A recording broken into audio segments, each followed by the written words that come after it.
Elias wiped the sweat off his brow, smearing a thin streak of neon blue coolant across his forehead, and muttered something that probably offended a dozen maintenance bots that were already listening. The orbital colony of New Arcadia was not kind to anyone who expected things to work properly. And today, of course, a gravity stabilizer had chosen to stage a rebellion right in the middle of Sector 12. He climbed over a tangled mess of wires, sparks leaping like tiny fireflies, and whispered, "If this thing kills me, I swear I'll haunt it for eternity." That was when he heard the faintest metallic squeak, followed by a soft cough that sounded suspiciously humanoid. He froze, and the spanner in his hand became heavier than usual. Human visitors were rare in the maintenance shafts. Alien visitors were practically the stuff of drunken colony bartails. Crawling down a narrow service tunnel, he found her slumped against a broken conduit, long ears bent awkwardly over her shoulders like twin crescent moons. Elias blinked. She looked human, almost disturbingly so, but those ears made him reconsider every bad sci-fi novel he'd ever laughed at. You're not a malfunctioning mech, are you?" he asked cautiously. Her eyes, a vivid violet that shimmered like a stormlit ocean, slowly focused on him. "I am not," she said, voice calm but amused, "though your machinery seems to have opinions about my presence." Elias stepped closer, nervously kicking a loose panel that promptly ricocheted down the corridor with a noise that could have been interpreted as a scream. The alien woman, Leora, as she later introduced herself, did not flinch. Instead, she let a small, almost theatrical sigh escape her lips. "Your planet is loud," she said. "I believe it is trying to communicate with me in some crude dialect of panic." Elias laughed before realizing it was inappropriate in the context of cosmic emergency. "Yeah, well, we're experts at that. I'm Elias. You are?" He gestured vaguely at her ears, which twitched in a rhythm that he secretly hoped was not some warning signal. "Leora," she said simply. She tried to stand, but her strength faltered, and Elias realized she had been trapped here for days, maybe longer. Her fingers grazed the conduit, and she emitted a faint shimmer of light from her palms, enough to power a panel for a moment before her energy seemed to fade. "Well," Elias said, rubbing the back of his neck, "looks like you and I are going to be roommates until I figure out how to get you out of this, interstellar jam. Don't worry, I'm a terrible host, but I make a mean cup of synthetic coffee. And by mean, I mean possibly hazardous." Leora raised an eyebrow, or at least her ears made it look like she did, and muttered something that sounded suspiciously like laughter. "You humans are amusing," she said. Elias pretended not to notice the blush that warmed his cheeks. Getting her to his apartment was a balancing act that involved 3 anti-grav crates, a semi-sentient cleaning drone that screamed poetry at random intervals, and a surprisingly delicate levitation field that Leora conjured with a flick of her hands. She hovered, ears twitching like antennae. As they passed the hallways littered with malfunctioning bots, misplaced cargo, and a colony-wide announcement system that insisted on singing the national anthem backward for some unknown reason. At one point, she looked down at Elias with mock exasperation. "You humans call this a city?" she asked. "I would have guessed a crate farm with ambitions." Elias chuckled despite himself. "Crate farm, huh? Yeah, that's fair." When they finally reached his apartment, she sank into a corner, and he offered the last ration of fuel he had, something precious enough to make him hesitate. But watching her eyes light up as she sipped it, he realized there was no question in his mind. This was it. He was committed.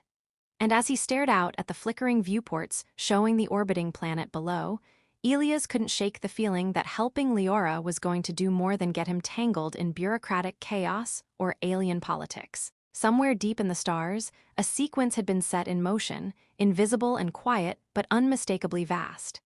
Elias took a deep breath, muttered, "Well, let's see where this adventure takes us," and watched as Leora's ears twitched in what he could only interpret as amusement. Somewhere in the infinite dark, the universe had noticed, and it was smiling. Elias woke to the sound of a small explosion somewhere in his apartment, which was, admittedly, becoming a daily occurrence ever since Leora had moved in. The smell of burnt synth fabric lingered like a stubborn ghost, and he groaned, slapping his forehead. There she was, hovering in midair, ears flicking with delicate precision, surrounded by a halo of faintly shimmering energy that pulsed like a heartbeat. I might have overcompensated on the breakfast levitation field, she said, tilting her head, her voice carrying that dry, otherworldly humor that was fast becoming his favorite form of torture. It's only mildly destructive. Only mildly destructive, Elias repeated, squinting at the floating remnants of what used to be his kitchen table. You're a menace wrapped in elegance. He ducked as a mug of synthetic coffee twirled past him, guided by her gravity manipulation, narrowly avoiding decapitation. Leora's lips curved into something resembling a human smile. You should see yourself when you panic, she teased. It is entertaining. Elias muttered something under his breath that probably bordered on a threat, but neither of them took it seriously, at least not yet. Days passed in a blur of strange and comedic mishaps. Leora's attempts at understanding human culture were as fascinating as they were hazardous. She wore a hat on her head because she believed it stabilized atmospheric awareness, insisted on organizing his tool shelf by quantum resonance rather than size, and occasionally sneezed little arcs of rainbow plasma that singed a patch of floor. Elias, for his part, found himself explaining human idioms and bureaucratic nonsense with more patience than he thought he had. No, Leora, he said one afternoon as she floated upside down attempting to recharge gravity lines with emotional alignment. The phrase break a leg is not literal, and yes, I know you find it offensive. Amid the chaos, there were moments of subtle awe. Leora's long ears twitched when something extraordinary occurred. A subtle gravitational fluctuation, a whisper of alien energy passing through the colony, a faint shimmer in the vacuum of space visible through the viewport. She began guiding him toward a sequence of events he hadn't even realized he was part of. A delivery drone crashed into a nearby cargo stack, revealing a crate filled with an unfamiliar alloy that hummed softly. Leora's eyes sparkled. Ah, this belongs to the Watchers, she murmured, which elicited a chorus of sarcastic mutters from Elias. Watchers, huh? Great, just what I needed. Cosmic traffic cops.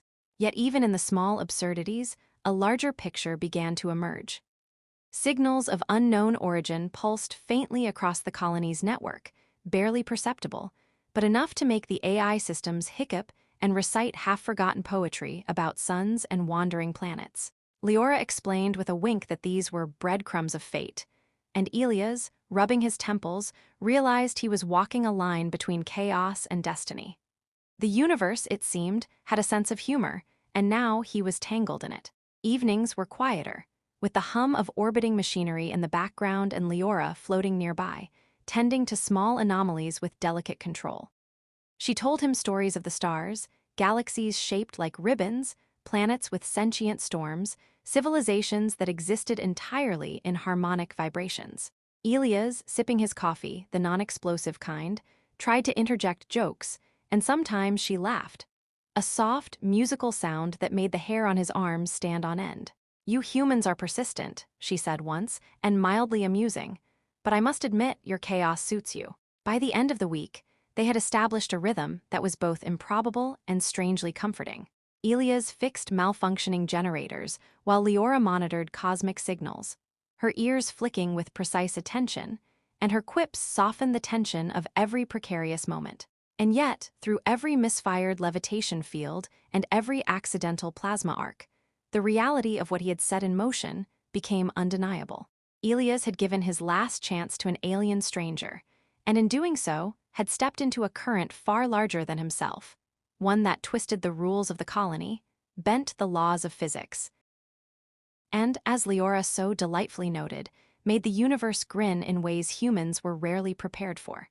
It was in that blend of humor, chaos, and quiet awe that Elias realized one truth. He was no longer merely a maintenance technician in a failing orbital colony. He was a participant in something cosmic, and the twitch of Leora's ears, the flicker of her violet eyes, the faint shimmer of alien energy pulsing through her hands, all of it reminded him that the next days would not be ordinary. Not even The first warning came in the form of a humming vibration that ran through the walls of New Arcadia, subtle at first, like the purr of a giant feline beneath the colony's metal skeleton. Elias, who had grown accustomed to the peculiarities of life with Leora, noticed immediately. He turned to see her ears twitching in unison, the faint shimmer around her body pulsing like a heartbeat in perfect rhythm with the vibration. "Something's coming," she said calmly, though Elias could swear her eyes glimmered with a mixture of excitement and mischief. "And by coming, I mean probably something that will make your paperwork nightmares look like child's play." True to her words, the incoming vessel emerged through the orbiting debris fields like a shard of obsidian glass, sleek and impossibly fast. It was a craft unlike anything Earth had produced, its surface rippling with iridescent energy, edges constantly folding and refolding in ways that made gravity feel optional. Elias took a deep breath and muttered, "Well, that's definitely not a maintenance bot." Leora floated beside him, her long ears standing tall, flicking as if reading the vessel's intent directly from the particles in space. "They are the Watchers," she said quietly. "They enforce consequences for interactions across civilizations, but you, Elias, have done something most humans never dare. You acted without self-interest." The docking sequence was tense, yet strangely punctuated by absurdity. The colony's security AI, confused by the ship's fluctuating dimensions, attempted to hail the vessel in 3 different alien dialects and one very panicked human one. Leora giggled softly as she manipulated microfields around them to stabilize the colony's gravity, preventing the docking process from turning the entire sector into a weightless disaster zone. Elias, juggling a tray of coffee cups he was desperately trying to save from floating off into the void, muttered, "I swear, if we survive this, I'm going to charge for babysitting." When the Watchers finally emerged, Elias expected intimidation, perhaps stern judgment, or a ritualized display of power. Instead, Leora's presence seemed to transform the room. The beings regarded him, their forms flickering between solid and light, and one, who Elias could swear had a sense of humor, leaned forward. "So this is the human who chose curiosity over caution. Bold, amusing, and strangely valuable." Elias blinked. "Valuable? I barely know how to tie a gravity cable without electrocuting myself." Leora's ears twitched, and she whispered, "You are valuable because you acted with heart." The Watchers' Council conferred in a flurry of colors and sounds that made Elias' brain ache, but in the end, they offered him a fragment of their power. A key to influence reality, subtle but profound. Leora placed her hand on his shoulder, her energy intertwining with his. And for the first time, he felt a sense of control, not over machines or colony rules, but over possibilities. He could alter the tiniest ripple in the fabric of events, nudging outcomes toward hope rather than chaos. Elias spent the next few cycles mastering this gift, often humorously failing, accidentally turning his breakfast into tiny floating suns or a batch of coffee that briefly argued with him about proper brewing techniques. Leora's laughter became a constant companion, a reminder that even in cosmic responsibility, there was room for joy. Together, they stabilized anomalies in New Arcadia, transformed failing systems into thriving ones, and occasionally made the colony inhabitants wonder if someone had spiked the water with magic, or sheer alien audacity. In the quiet moments, as the orbital city rotated beneath them, Elias looked at the stars with a sense of clarity he had never possessed. He had started as a man who merely repaired machines, but through humor, risk, and devotion to a stranger from the stars, he had become something more.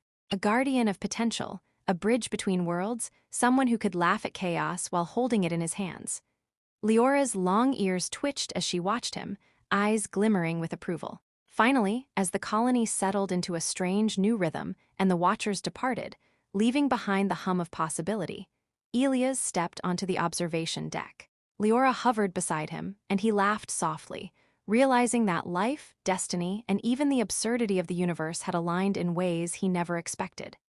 He had given his last chance, and in return received a new fate, one that stretched beyond Earth, beyond expectation, and into the vast, luminous unknown. The stars twinkled knowingly, and for the first time, Elias felt he was exactly where he was meant to be. By the time the 4th cycle of New Arcadia's orbit came around, Elias had grown accustomed to unpredictability, though he still refused to admit it aloud. The colony hummed with quiet energy, the machinery synchronized in a way that almost suggested gratitude. Leora floated beside him, long ears flicking in subtle patterns, her violet eyes scanning the stars as if reading them like a novel she had already written. "You have improved remarkably," she said, voice tinged with amusement. "Your interventions no longer resemble the chaos of a drunken asteroid miner." Elias snorted. "I prefer strategically messy. It sounds better at parties." That morning began with one of their usual experiments, stabilizing a minor gravitational anomaly near the docking bay. Elias managed to accidentally turn a cargo container into a bouncing orb that ricocheted 3 decks before stopping, while Leora levitated calmly, muttering, "You do this with intent, don't you?" The humor of their partnership had become their shield. Each mishap, each levitated coffee cup, each twitch of her ears reminded him that even in the vastness of space, life didn't need to be solemn to matter. Their calm was interrupted by the arrival of a small vessel from the outer sectors, its markings subtle but familiar to Leora. She straightened, energy pulsing faintly from her palms. Visitors, possibly curious, possibly hostile, but unlikely to survive boredom. Elias raised an eyebrow. "Great, I haven't even finished cleaning the kitchen from last week's gravitational spill." She laughed softly, and they moved toward the docking bay together. The newcomers emerged, humanoid but shimmering faintly in energy fields, curious eyes sweeping the colony. They seemed to expect judgment, confrontation, or negotiation. Instead, they were greeted by Elia's awkward wave and Leora's casual grin. "I'm Elias," he said, stepping forward, gesturing at a coffee mug levitating slightly off the table.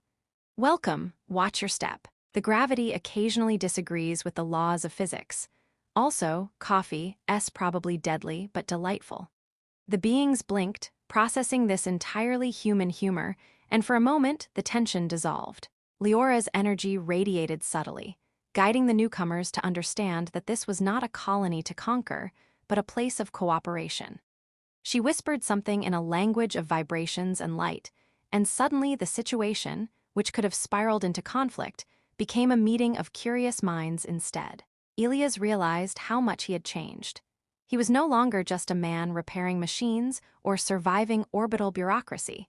He had become a bridge between civilizations. His humor, his stubbornness, and his capacity to act without fear had won respect from beings who could reshape stars. Leora's hand brushed his, faint energy threading between them, a quiet acknowledgement that the choice he had made, to give his last chance, had altered more than his own fate. It had set a pattern, a chain of events that would ripple across galaxies. As the visitors departed, leaving behind small gifts of knowledge and alien tech that would ensure New Arcadia thrived in ways previously impossible, Elias and Leora returned to the observation deck. The colony glowed beneath them, a lattice of lights and hums, orbiting a planet that seemed calmer, steadier, somehow grateful. Leora's ears twitched as she looked at him. "You are fully human in ways that matter," she said softly, "and more than human in ways you will discover." Elias smiled, a rare unguarded grin. "I'll take that, though next time remind me not to call it hero work. I prefer accidental cosmic mischief." The stars beyond the viewport sparkled with possibilities, constellations that whispered of adventures yet to come.